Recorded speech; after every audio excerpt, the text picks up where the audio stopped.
Kalau warisan seperti mereka tidak kita jalankan, kita mestinya juga tahu bagaimana.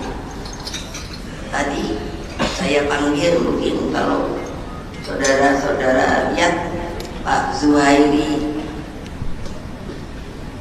itu bertanya saya gimana keadaan di Timur Tengah. Beliau mengatakan bahwa ya keadaannya tidak begitu baik. Yang saya amati terus adalah antara Iran itu yang mau digempur oleh Israel, dan kekhawatiran saya yang paling besar adalah kalau namanya itu Selat Hormuz itu ditutup saja. Nah, hal-hal seperti ini jangan kalian lalu pikirannya itu pendek. Ibu ngapain sih ngomong urusan luar negeri? Dok, kita mesti lihat adakah dampaknya kepada Indonesia. Sangat. Karena kalau Hormuz ditutup, itu yang saya khawatirkan, kita kena dampaknya apa? Harga minyak bisa naik. Ini harus betul kalau orang partai belajar.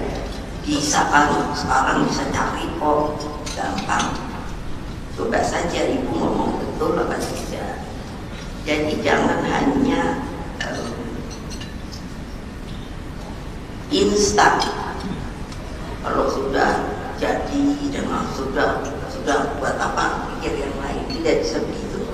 Partai, orang-orang partai harus cerdas, harus pintar, pandai bergaul. Tadi kelihatan juga saya berbahasa Inggris karena ditanya oleh wartawan.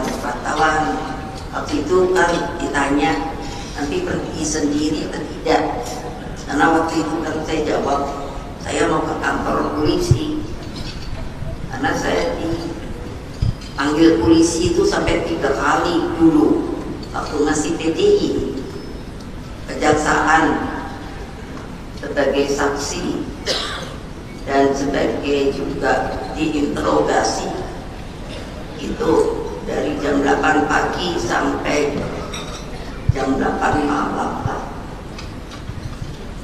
Itu konsekuensi sebagai orang politik. Coba kalian baca buku Bung Karno. Beliau itu mulai berpolitik umur 16 dan kerjanya hanya keluar masuk penjara, lalu dibuang. Sebenarnya kok apa toh kok mau begitu? Coba bayangkan kalian, ini bukan Bung Karno, karena keinginannya adalah apa? Idenya, idealismenya bahwa kita akan menjadi sebuah negara berdaulat dan merdeka. Alhamdulillah, itulah yang terjadi. Nah, itulah keinginan yang selalu saya sampaikan. Tadi juga bisa dilihat kan seperti apa dari tahun ke tahun. Jadi kalau terhitung dari saya masuk PDI itu tahun 86,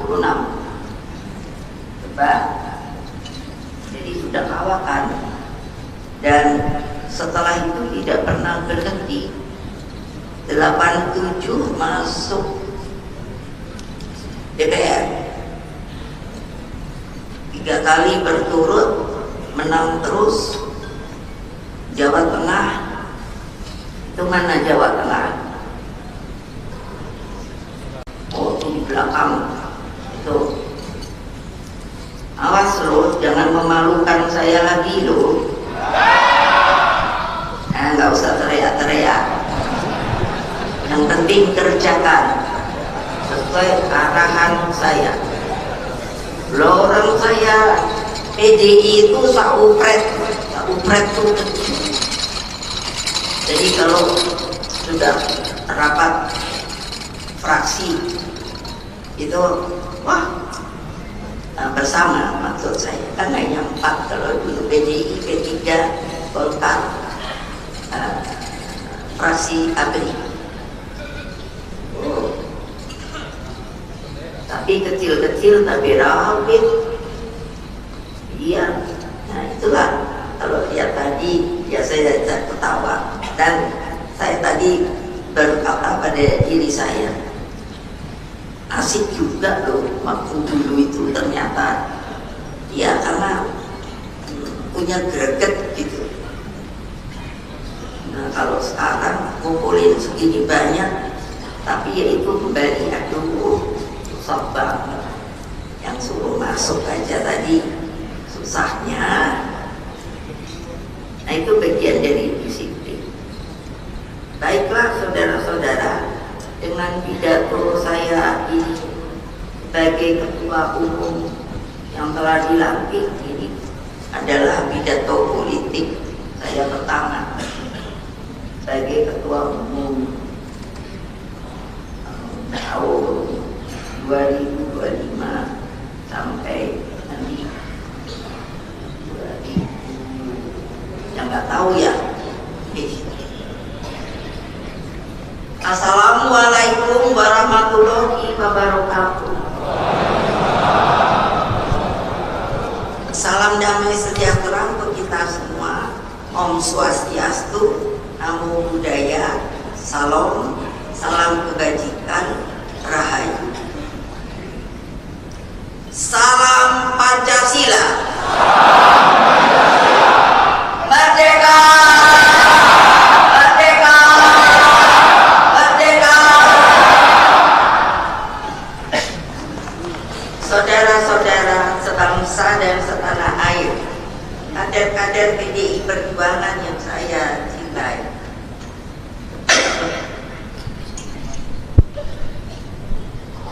sebelum saya menyampaikan pidato politik ini, mari kita menundukkan kepala, karena saya mendapatkan 2 hal berita duka. Yang pertama adalah wafatnya Bapak Kwik Kian Gi pada tanggal 28 Juli 2025 dalam usia 90 tahun. Beliau ikut saya dari sejak PDI, dan meskipun tidak aktif di partai lagi, tapi masih terus menerus berhubungan dalam hal ekonomi. Semoga Pak Kwik akan diterima dengan baik oleh Allah Subhanahu wa Ta'ala. Doa kami menyertai perjalananmu berpulang ke alam keabadian dalam damai dan bakti. Lalu yang kedua adalah Bapak, tolong bantu saya bintang Pak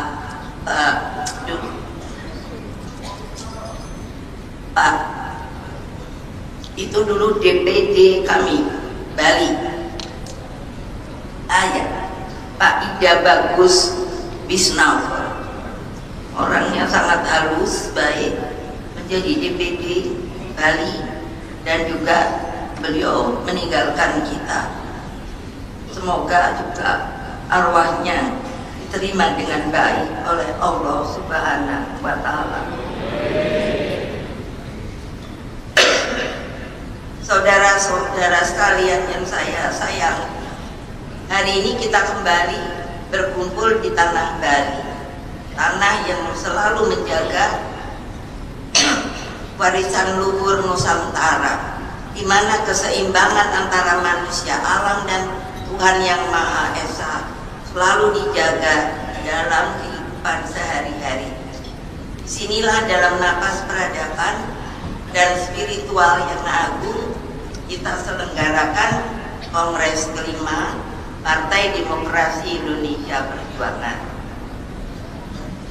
Seperti tadi yang berulang-ulang telah saya katakan, kongres itu hanya sebuah ritual tahun. Tapi kongres ini bukan sekadar agenda organisasi 5 tahunan. Ia adalah selalu kawah candra dibuka ideologis, tempat kita mempertajam kesadaran politik, mempertegas arah perjuangan, dan meneguhkan tekad bersama untuk berjuang. Kongres ini adalah tempat kita berdiri sebagai satu tubuh, satu tekad, kembali satu cita-cita. Inilah saatnya selalu bagi kita menyatukan pikiran dan hati, merapatkan barisan, dan memperkuat kesetiaan kita pada garis ideologis partai. Tema kongres kita kali ini adalah, saya minta memang namanya adalah Satyam Eva Jayate. Apa artinya? Berarti adalah kebenaran itu pasti selalu menang. Ini saya baca di dalam riwayatnya Buddha Gautama. Jadi suatu ketika dia itu anak raja, tapi tidak, justru malah tidak nyaman berada di keraton. Jadi dia melanglang buana untuk mencari hakiki kebenaran. Dan setelah beliau, kalau orang Buddha atau Hindu kan bertapa dan lain sebagainya, akhirnya beliau mendapatkan hal tersebut. Itulah mengapa beliau mengatakan Satyam Eva Jayate, artinya kemenangan akhirnya pasti menang, dan berderap dalam satu rampak barisan. Dari Bung Karno kita belajar bahwa persatuan adalah satu-satunya senjata kita dalam memperjuangkan kebenaran itu. Kita tidak akan mampu memenangkan kebenaran jika kita tercerai-berai, jika kita selalu terjebak dalam pertikaian internal, dan jika kita tidak mempunyai disiplin yang kuat dalam satu rampak barisan perjuangan. Secara kongres kita bukanlah sekadar rangkaian seremoni, melainkan rekam jejak perjuangan ideologis. Saya ingatkan bagi mereka yang terus-menerus bisa mengalami kongres pertama sampai kongres ke-6 ini. Kongres pertama itu tahun 2002. Waktu itu saya sudah menjadi wakil presiden, menandai dimulainya proses pelembagaan partai secara lebih sistematis pasca reformasi. Kongres kedua tahun 2005, kita teguhkan kaderisasi sebagai nadi utama perjuangan. Tanpa kaderisasi kita tidak akan bisa bergerak, karena harus rampak barisan. Kongres ketiga tahun 2010, kita mantapkan Pancasila 1 Juni sebagai jantung ideologi partai. Kongres keempat tahun 2015, kita canangkan PDI Perjuangan sebagai partai pelopor. Kongres kelima tahun 2019, kita perkuat posisi sebagai partai ideologis yang berdiri di atas pemikiran Bung Karno.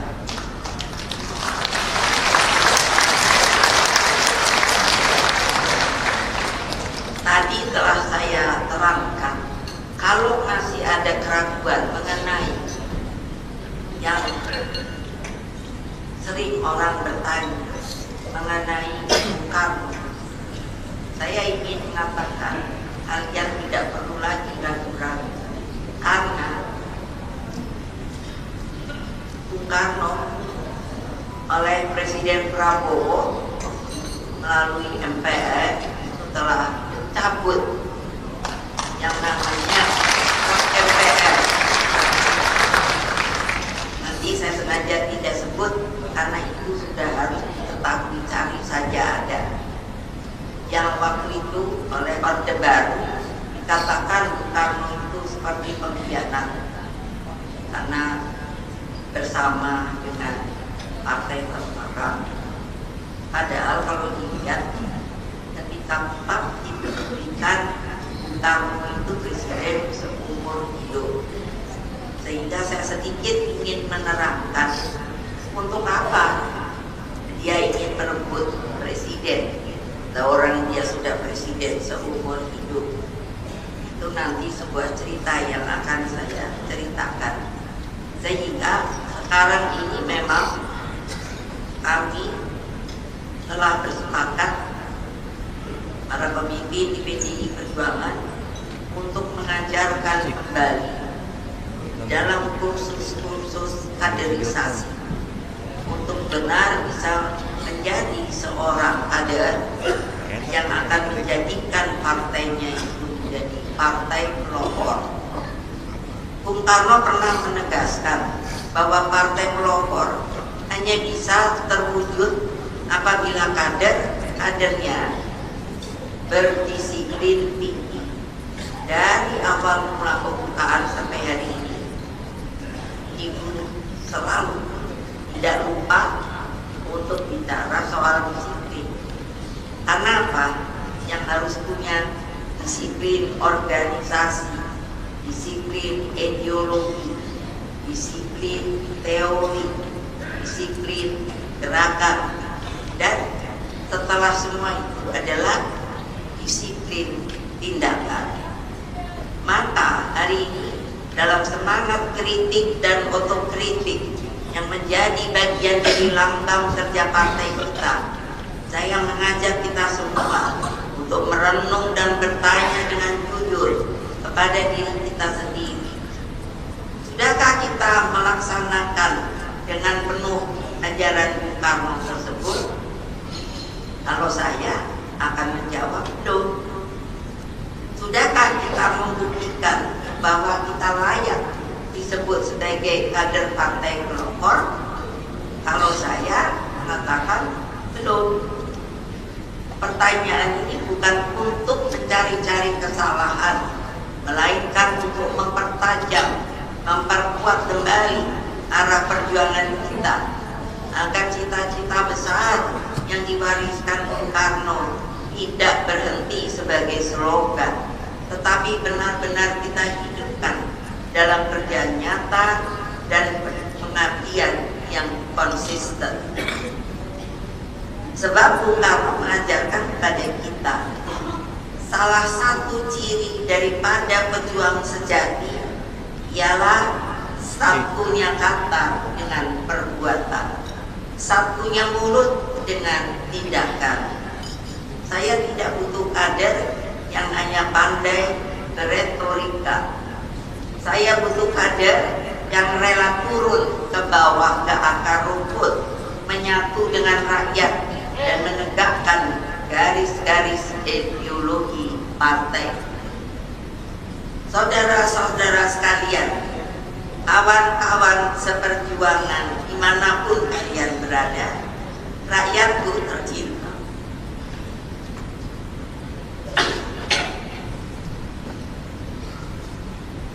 saudara-saudara dengan suara bulat telah memilih saya kembali sebagai ketua umum melalui Rakernas pada waktu itu yang kelima partai pada tahun 2024. Saya waktu itu ingat sekali karena kesebutannya yang apakah sah? Banyak orang mengatakan, kenapa tidak sah?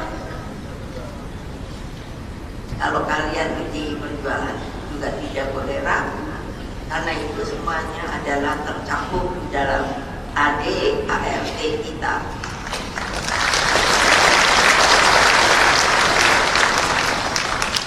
Makanya kalau tadi tidak ada pemilihan, pembukuan, karena sudah memilih saya lagi.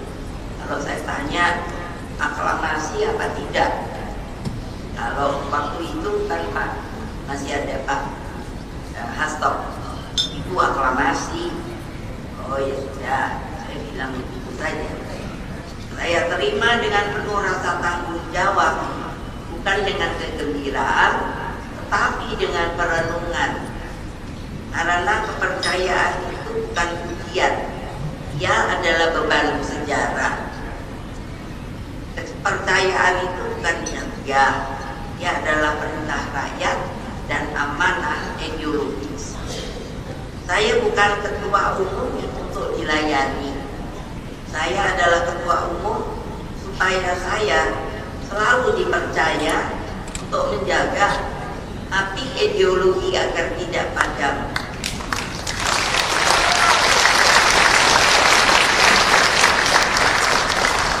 Karena apa? Hati-hati.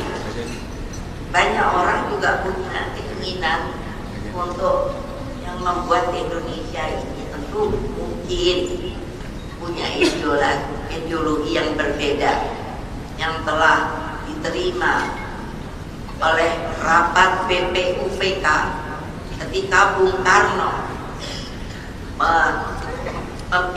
mempidatokan hakikat dari Pancasila itu.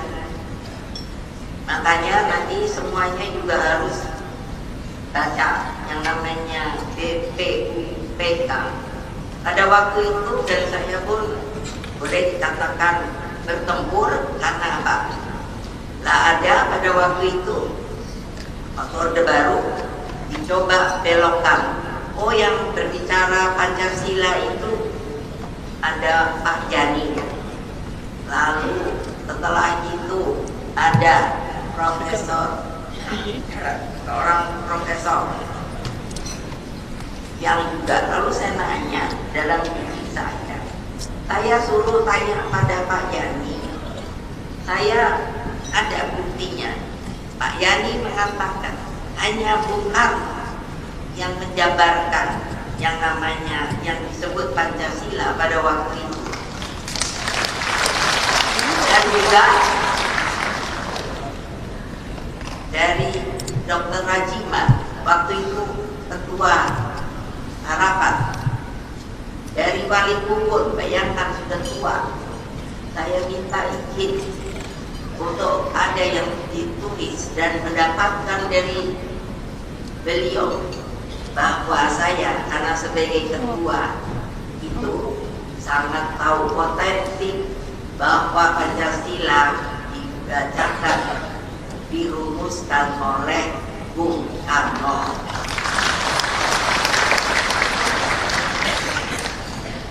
Oleh sebab itu, saya selalu dari kemarin mengatakan dan terus menerus, karena saya membawa bendera yaitu ideologi Bung Karno, Pancasila. Nah kalau tidak cocok, ya jangan masuk sini. Itu berkali-kali, ikhlas saja. Kalau mau di sini harus tahu Pancasila. Kenapa? Itu harus diajarkan kepada anak-anak kita. Mengapa?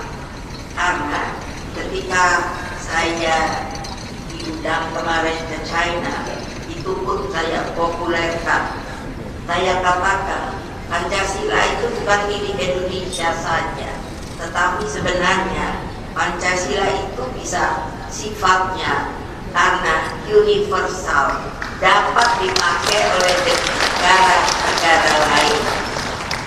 Jadi jika saudara-saudara memberikan saya mandat, tolonglah, janjilah pada diri kalian sendiri, selalu jalankan instruksi saya dengan penuh kesetiaan. Kalau tidak siap sekali lagi, ya lebih baik mundur secara kesatria. Jangan jadikan partai ini sebagai tempat berlindung dari kesalahan atau arena terus-menerus mencari kekuasaan pribadi dan kekayaan pribadi.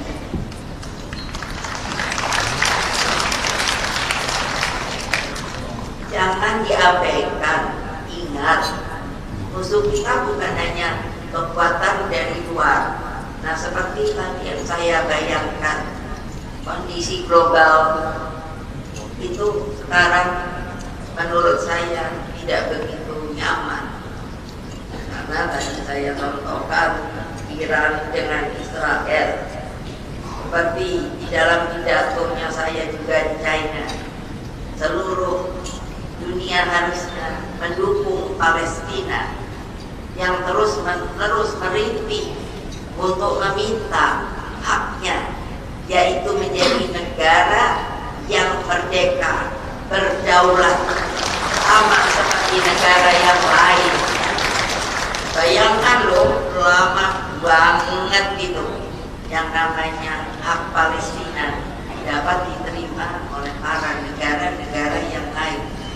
Musuh yang paling berbahaya itu berada selalu di dalam diri kita sendiri. Tadi saya katakan, karena sudah nyaman, itulah kemalasan, dan ketiga kesungguhan dalam berjuang sebagai kader partai.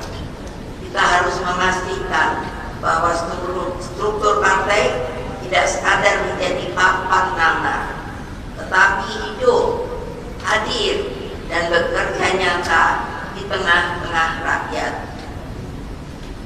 Saudara-saudara sebangsa dan setanah air, kader-kader PDI Perjuangan yang saya cintai, hari ini kita berkumpul dalam suasana yang diselimuti keprihatinan mendalam terhadap seperti tadi yang saya katakan, kondisi global. Memang dunia tidak sedang baik-baik saja. Awan gelap kembali menggantung di langit geopolitik internasional. Peradaban tengah digoncang oleh gelombang kerakusan kekuasaan, perebutan sumber daya, dan hegemoni negara-negara adidaya yang terus berusaha memaksakan kehendaknya atas nama bangsa-bangsa lain. Berarti apa? Saya ingin bertanya, maukah kita dijajah lagi? Betul. Ya, makanya kerja keras. Kita tidak boleh menutup mata. Kita harus hadapi kenyataan ini dengan keberanian, kejernihan pikiran, dan hati nurani, dan keteguhan sikap. Tetap berdiri tegak sebagai kesatria, benar apapun yang akan terjadi. Situasi dunia saat ini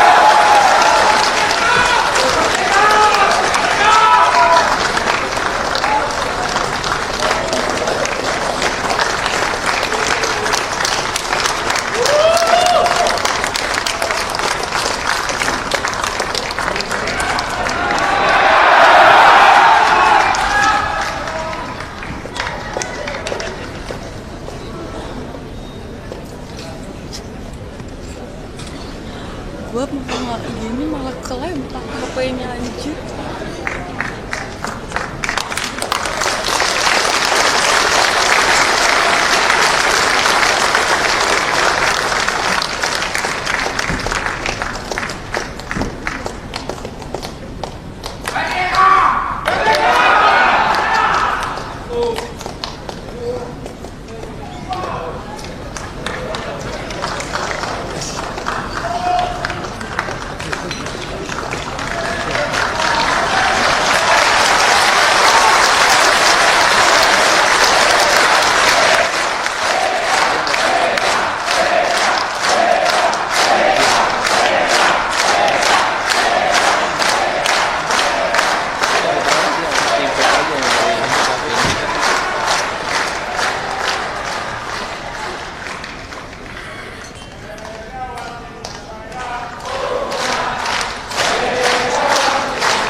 Tiam Eva Jayate. Ternyata kebenaran itu pasti menang. Alhamdulillah, Tuhan memberikan apa yang telah diinginkan oleh beliau. Kita sekarang, saya tadinya berdoa, tapi saya tidak terlalu berharap bahwa yang namanya Pak Hasto berada kembali di keliling.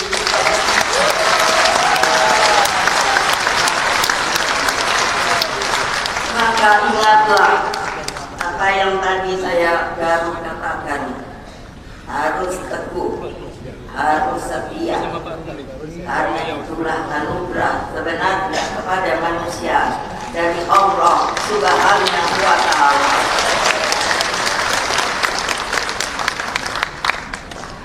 Saya teruskan, situasi dunia saat ini dipenuhi ketegangan dan konflik yang saling satu sama lain. Perang Rusia Ukraina, saya hitung telah berlangsung lebih dari 1255 hari, menjadi ajang benturan antara NATO dan Rusia yang tentu saja ikut mengguncang ekonomi global. Ketegangan antara Israel dan Iran berpotensi seperti tadi saya katakan memicu blokade Selat Hormuz yang pada gilirannya dapat menyebabkan lonjakan harga minyak dunia. Suriah porak-poranda setelah kekuasaan Bashar al-Assad digulingkan oleh Hayat Tahrir al-Syam, kelompok radikal yang memicu perang saudara dan pembantaian etnis. Sementara negara itu kini diperebutkan oleh kekuatan regional dan global. Perang dagang antara Amerika Serikat dan Tiongkok mencerminkan perebutan dominasi hegemoni global yang menyebabkan kerusakan rantai pasok, perlambatan ekonomi, dan inflasi global. Ini hati-hati betul. Dampaknya seperti tadi atau kemarin saya katakan, harus betul-betul dipantau masalah perekonomian kita. Mesti selalu akan ada yang namanya laporan. Tadi yang dengan gampang saya tanyakan harga-harga kebutuhan rakyat, tanya pada ibu-ibu bagaimana kondisi yang namanya pasar. Saya mendapatkan berita kalau pasar itu banyak juga yang sudah sepi. Lalu saya tanyakan kenapa sepinya, karena ternyata mereka membawa barang-barangnya itu dengan transportasi, dan harga-harga transport itu sudah mulai juga naik.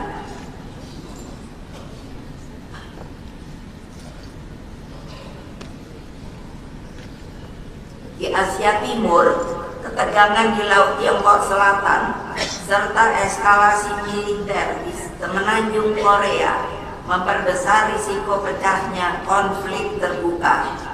Bahkan Asia Tenggara pun tidak steril dari kekerasan. Mari kita lihat seperti sekarang terlihat dalam sengketa perbatasan Thailand, Kamboja yang telah menelan korban jiwa dan memaksa ribuan warga sipil mengungsi. Ini harus menjadi perhatian kita. Jangan berpikiran itu negara lain. Kita harus selalu di dalam politik, sikap kita adalah selalu berpikir cerdas, mengantisipasi situasi, baik dalam keadaan baik maupun dalam keadaan yang baru-baru saja ini saya katakan. Maksud saya, kalau terjadi kita tidak bingung, kita tidak gugup, tapi sudah ada perencanaan strategis apa yang harus kita lakukan bagi daerah-daerah kita yang saya dengan bangga selalu mengatakan Indonesia adalah the biggest archipelago in the world, negara kelautan terbesar di dunia. Jadi beda sekali dengan yang namanya negara-negara di dunia manapun. Ingat itu. Sehingga kalau suatu saat terjadi transportasi macet, lalu bagaimana akan membawa bahan makanan ke pulau-pulau yang kecil-kecil? Saya pernah mengalami ketika pergi ke Maluku, terjadi di sebuah pulau sudah hampir 10 hari kehabisan beras, tidak ada yang mau jalan ke sana. Saya pada waktu itu ingat sekali. Lalu kebetulan saya sedang di sana, saya dipanggil oleh Kodim. Saya pikir, waduh, kemungkinan ada apa lagi ini.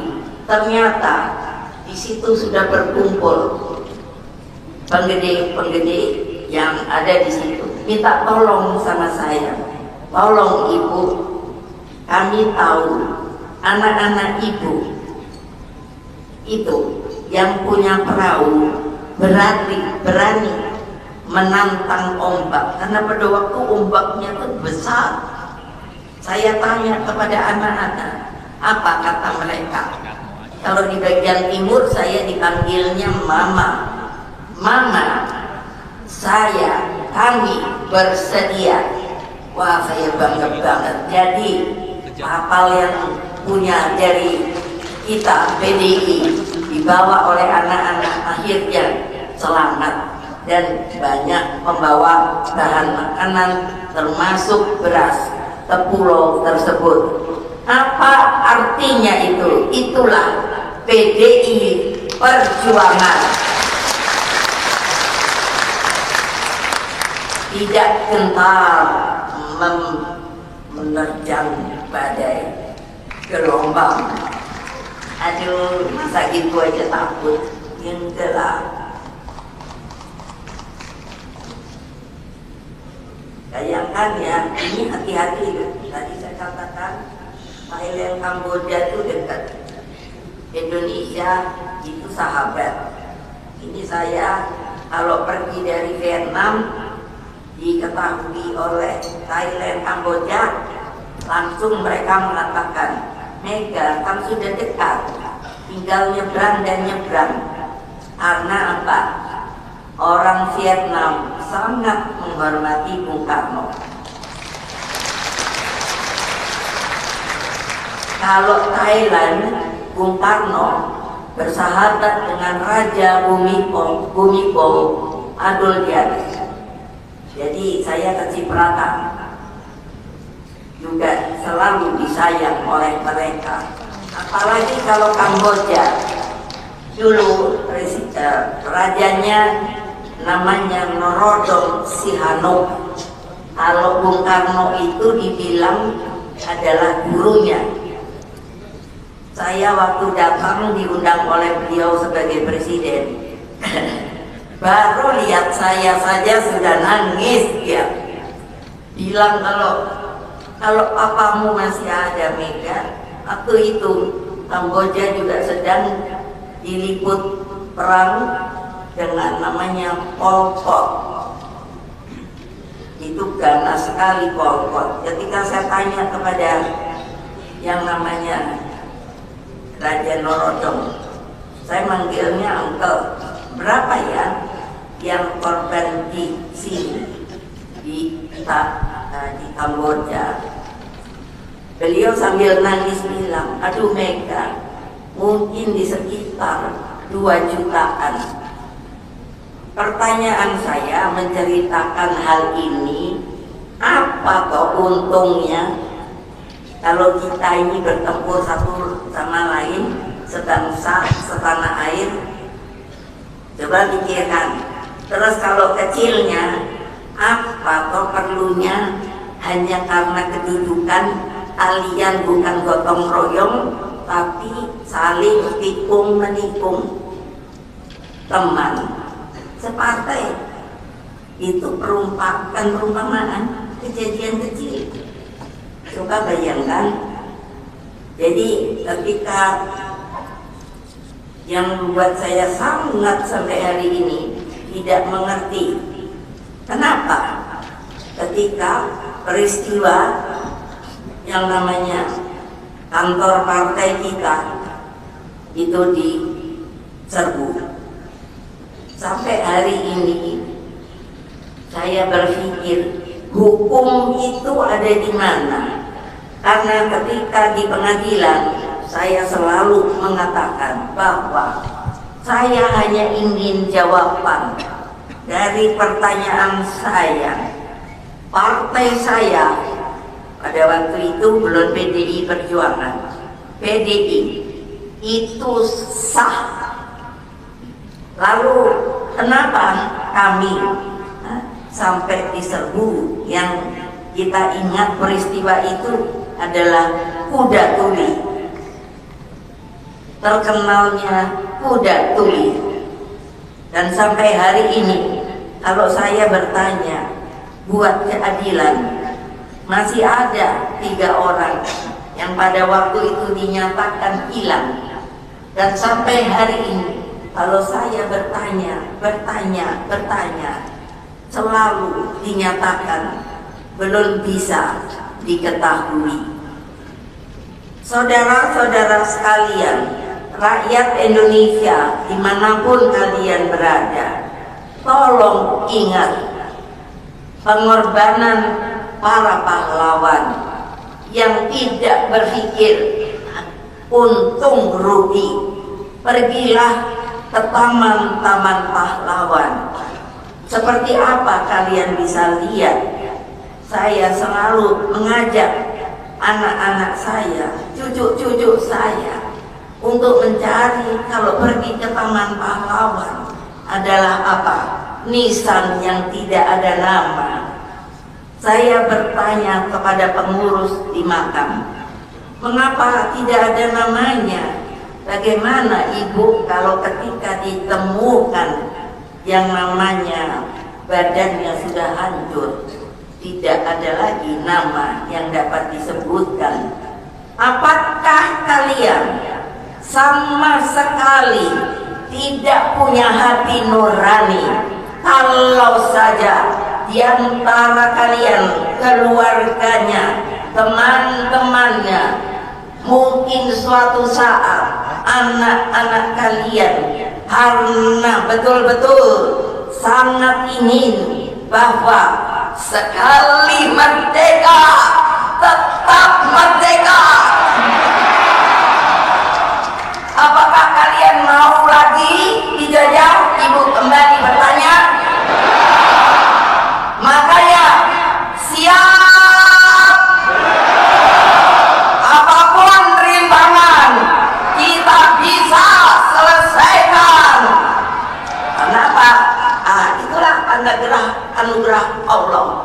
Setiap malam kalau saya sedang bersikir, saya sebut semua nama-nama, termasuk Pak Hasan.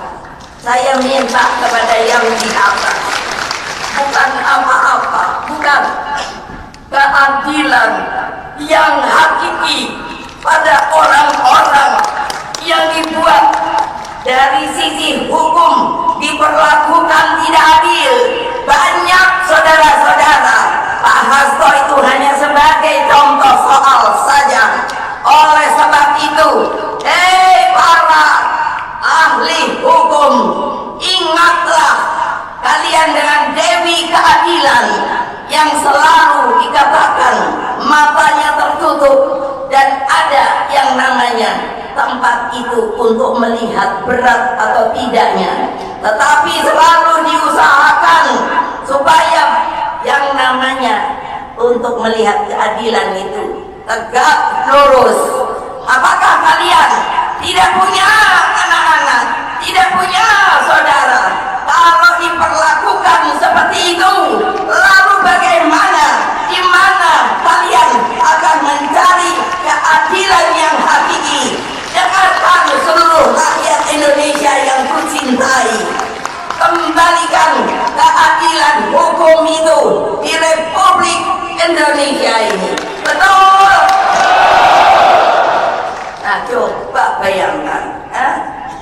Anda? Ayo.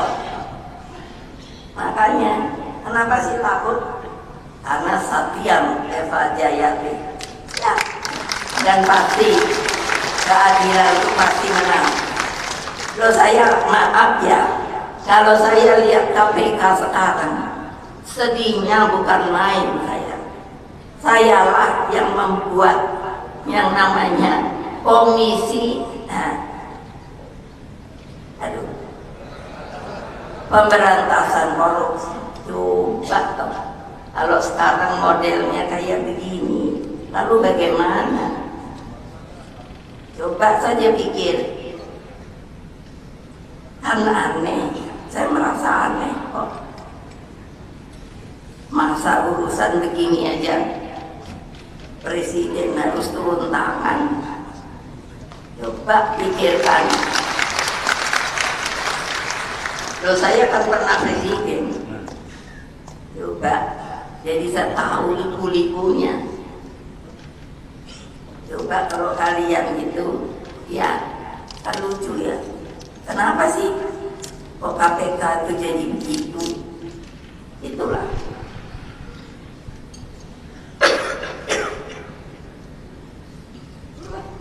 Nah untuk itu maka hati-hati, karena ketegangan geopolitik yang tak menentu dan mengancam stabilitas global bisa loh dampaknya itu lari kemana-mana dan bisa saja termasuk Indonesia. Tadi kalau selat Hormuz saya bilang minyak, coba kalau nanti minyak naik, wah saya suka bingungnya gini, wah kalau naik gimana ya? Lalu banyak mobil mogok, motor mogok, lah karena nggak bisa beli lagi, mana Pak Ahok? Nah itu pikirin Pak Ahok. Coba dia biar udah nggak ada di Pertamina. Nah ini dalam pertemuan internasional yang saya hadiri baru-baru ini, namanya Global Civilization Dialogue Ministerial Meeting yang diselenggarakan pada tanggal 10-11 Juli 2025 di Beijing, Tiongkok. Saya menyaksikan langsung bagaimana dunia ini sedang berada di persimpangan sejarah yang menentukan. Situasi internasional hari ini tidak lagi stabil, bahkan bisa dikatakan berada di tengah arus besar pergeseran kekuatan global. Di forum tersebut, para pemimpin dan cendekiawan dari berbagai bangsa menegaskan bahwa yang hadir itu 144 negara. Jadi anggota yang datang itu sekitar 600-an. Nah, saya mendapat kehormatan penuh Presiden Megawati, pidatonya nomor 1. Lah coba pikir, saya tuh suka kalau lihat gininya, dia gila. Kalau orang lain aja minta saya pidato nomor 1. Nah kalian nih kok masih aja ada nakal-nakalnya itu loh. Kok nggak kapok-kapok ya? Ayo otokritik lah. Kalau terus gini ya saya kan ya capek. Nah itu yang saya pidatokan apa? Ya Pancasila. Lalu pidato Bung Karno, to build the world anew, itu di PBB loh. Wah, terus ternyata 2 hari setelah saya pulang, bukan saya ini mau nyombong-nyombongkan diri, bukan, sangat suka, begitu besar apresiasi, bukan buat saya kok, saya ngomong itu buat Indonesia kok. Lah ya memangnya nggak ada orang yang terus bunyi-bunyi aja, ya kan mesti ada orang yang pidato dong. Nah itu langsung minta pidato saya diizinkan untuk dimasukkan ke sebuah majalah mereka dan akan disebarkan. Dan nah ini yang saya senang, di seluruh Tiongkok, dan harus, nah ini loh, di Tiongkok tuh yang saya lihat enaknya, yang namanya pemerintahannya itu ditaati, dan harus pidato itu dibaca. Nah, coba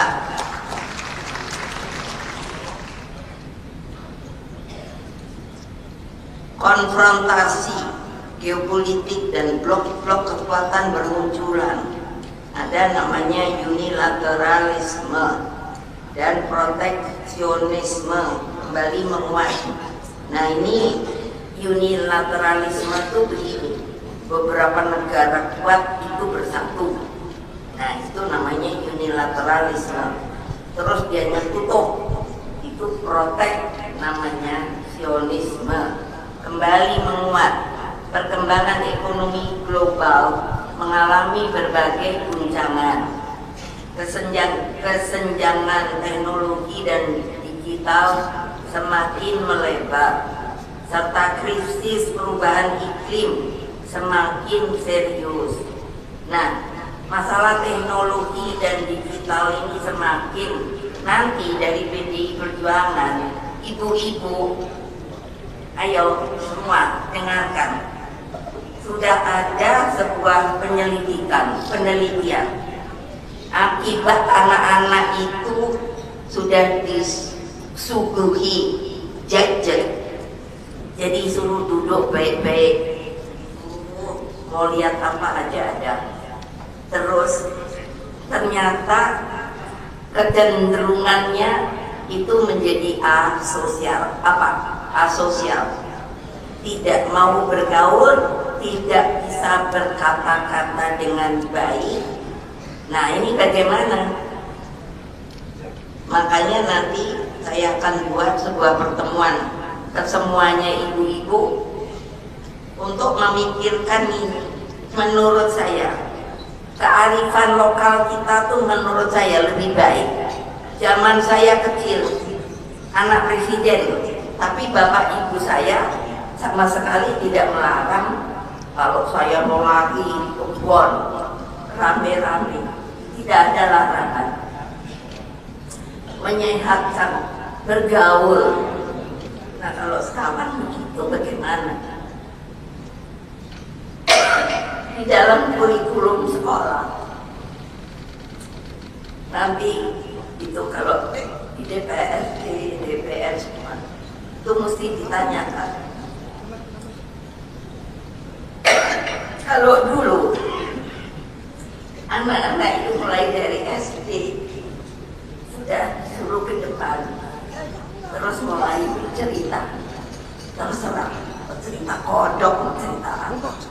Sekarang kan tidak, sehingga mulutnya itu sepertinya menjadi kaku dan tidak bisa merangkaikan kata-kata. Mengapa ini harus saya sampaikan? Jangan lupa mereka adalah generasi kita, mereka adalah juga generasi Indonesia. Kalau menurut saya perlu adanya pemikiran-pemikiran yang betul-betul substansial. Bagaimana caranya? Kalau hanya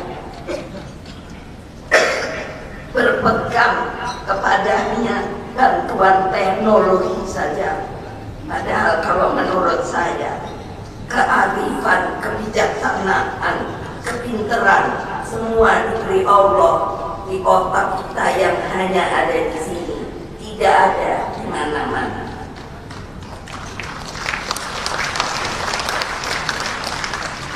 Nah, krisis iklim, saya ini sebetulnya terus terang diberi beban, tapi belum bisa saya jalankan karena Paus Fransiskus sebetulnya memberikan saya sebuah amanah untuk membangun sebuah sekolah bagi anak-anak cacat, bagi anak-anak miskin, bagi orang-orang disabilitas dan lain sebagainya. Tapi karena beliau langsung, itu pertemuan terakhir ketika beliau memberikan pesan kepada saya. Tapi saya belum bisa melaksanakan karena menunggu izin dari Paus Leo, Paus berikutnya, apakah masih diizinkan untuk membuat yang diinginkan oleh Paus Fransiskus. Di forum internasional itu, saya berdiri dengan keyakinan bahwa kekuatan sejati bukan pada senjata atau ekonomi, tetapi pada nilai dan moral. Oleh sebab itu, tolonglah kearifan lokal dari daerah-daerah itu jangan dirusak, jangan disembunyikan. Boleh mengikuti modernisasi, tapi jangan lupa budaya dan senimu yang luar biasa menurut saya indahnya. Orang Barat justru suka sekali kalau ngomong sama saya itu mengagung-agungkan yang namanya seni budayanya Indonesia itu very very amazing, Mega. Ya iyalah dalam pikiran saya. Nah artinya dia saja bisa mengagumi. Nah kita yang punya seperti itu sih kuno, itu kuno. Ibu-ibu sering mendesak-desak anaknya, mesti kamu tahu. Boleh kalau itu mau bahasa Inggris, Tastistus, Perancis, Jerman, segala Tastistus, tapi jangan tinggalkan dong budaya kita. Nanti rusak kita. Tidak ada jangkar itu benar ya, jangkar. Kalau perahu kan apa namanya itu, jangkar toh.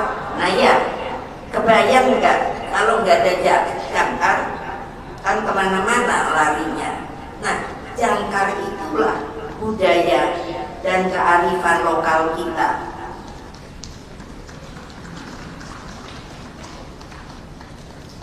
Dan sebagai bangsa yang besar, kita tidak boleh hanya menjadi penonton dalam sejarah dunia yang sedang ditulis ulang.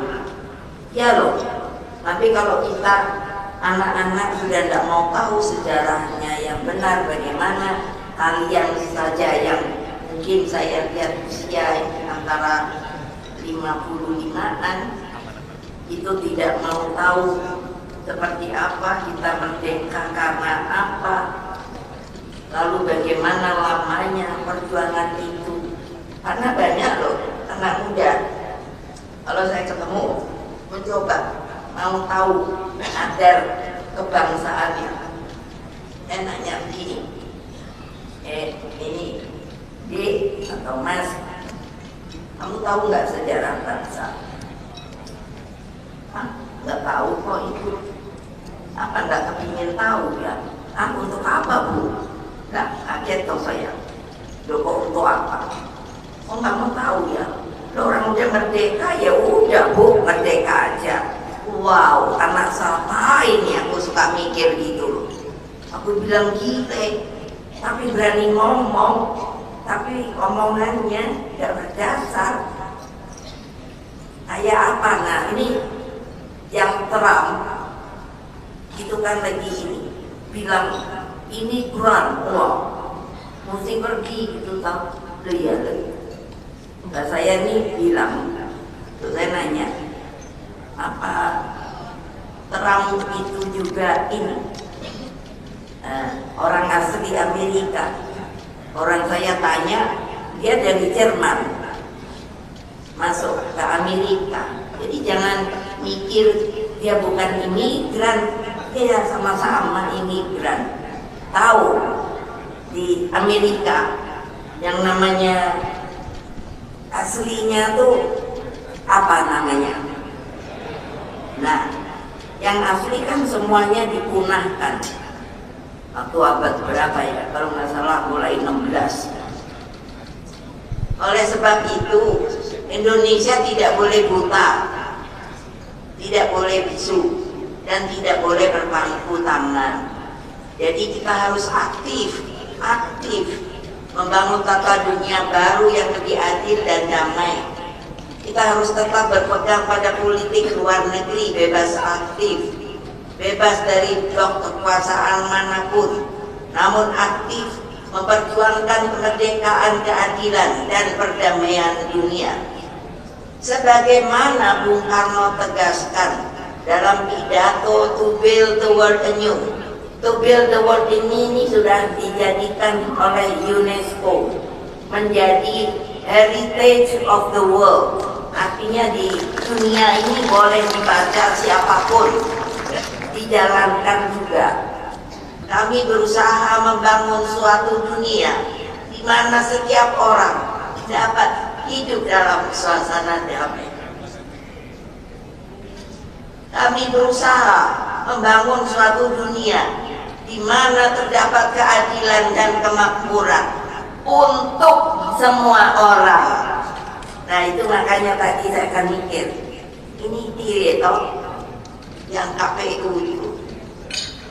Kami berusaha membangun suatu dunia di mana kemanusiaan dapat mencapai kejayaannya yang penuh. Nah, itu kan peri kemanusiaan.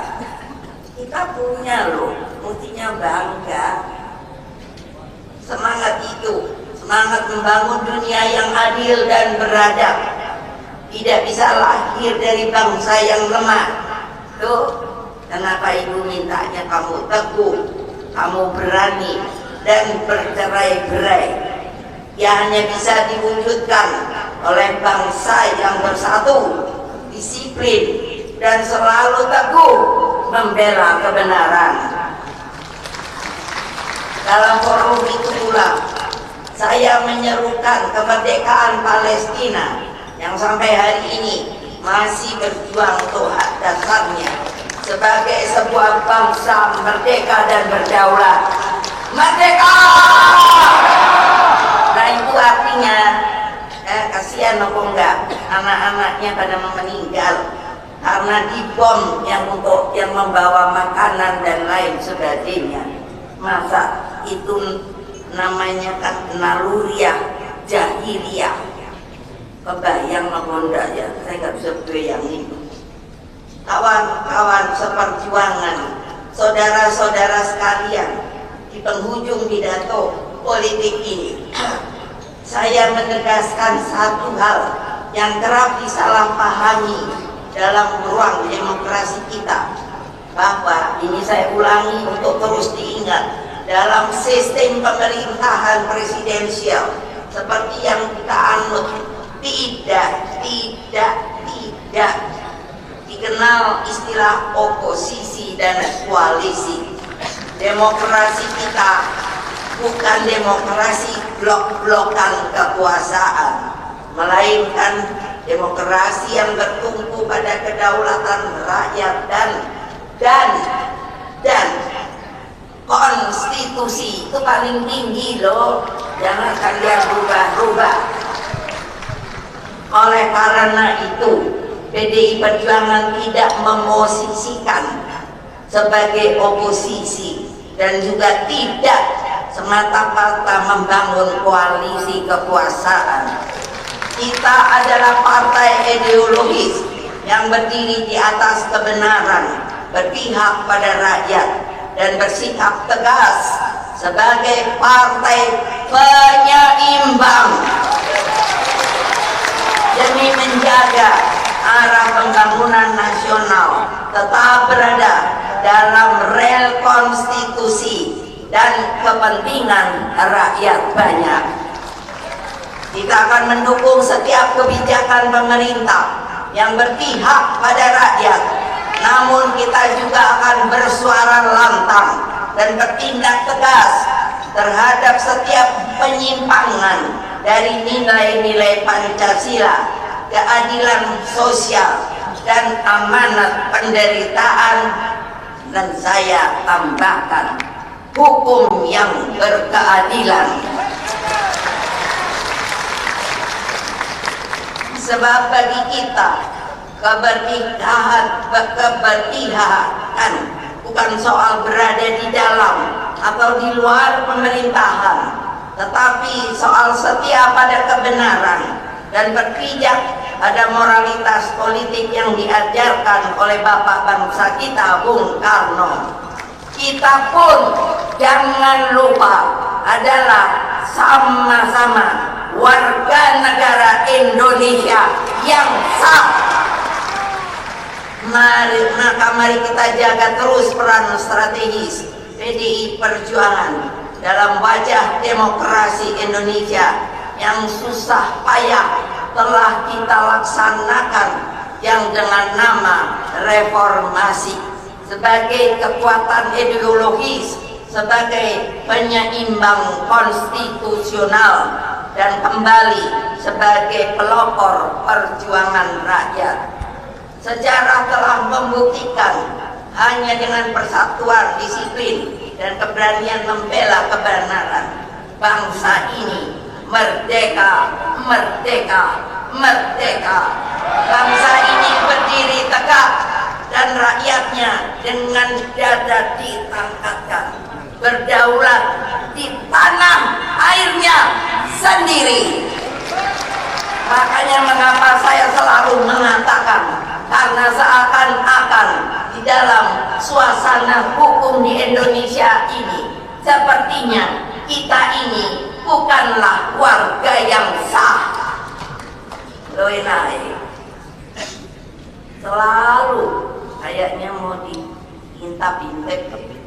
Kebenaran yang kita perjuangkan bukan untuk kepentingan golongan, bukan untuk kepentingan kekuasaan semata, tetapi untuk mewujudkan keadilan sosial bagi seluruh rakyat Indonesia, agar petani, nelayan, buruh, guru, anak-anak miskin, dan bangsa dapat dengan tegak hidup dengan bermartabat. Saya mengajak seluruh kader PDI Perjuangan, mari kita bergerak dalam satu rampak barisan. Mari kita satukan langkah, satukan suara, satukan hati. Mari kita menangkan kebenaran dengan keberanian, karena keberanian pasti menang. Kepada Bung Karno, izinkan kami berjanji di Kongres 6 ini, kami akan terus setia pada Pancasila, pada Trisakti yang akan kami wujudkan melalui pola pembangunan nasional semesta berencana, dan pada kebenaran yang selalu Engkau ajarkan demi terwujudnya Indonesia Raya yang sejati-jatinya. Dengan mengucap syukur kehadirat Allah Subhanahu wa Ta'ala, dengan berakhirnya pidato saya ini, maka dengan resmi Kongres ke-6 PDI Perjuangan secara resmi saya tutup.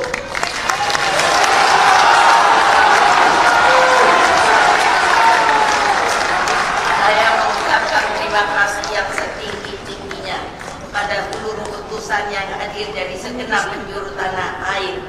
Kembalilah daerah masing-masing dengan tertib, penuh kehormatan, dan bawalah api semangat kongres ini kepada seluruh rakyat, para simpatisan dan kader partai. Saya juga menyampaikan penghargaan mendalam kepada seluruh kader partai di pelosok bumi Nusantara yang terus berjuang tanpa kenal lelah, kepada Satgas Pecalang yang dengan baik selalu menjaga keamanan dan ketertiban, kepada pihak Bandung Convention Center yang telah memberikan dukungan penuh, masyarakat Bali yang selalu dengan tulus menyambut kita, serta seluruh pihak yang memungkinkan kongres ini terselenggara dengan baik, hikmat, dan penuh makna. Saudara-saudara sekalian, dari Bali, tanah peradaban Nusantara, kita mengirimkan pesan kepada seluruh Indonesia dan dunia. Hei dunia, PDI Perjuangan tetap berdiri tegak sebagai benteng pemikiran, ide, gagasan, dan cita-cita Bung Karno, sebagai penjaga Pancasila dan sebagai pelopor perjuangan rakyat. Mari kita pulang dengan membawa satu tekad yang sama, menyatukan langkah, merapatkan barisan, dan memenangkan kebenaran demi kejayaan Indonesia Raya, Indonesia yang sejati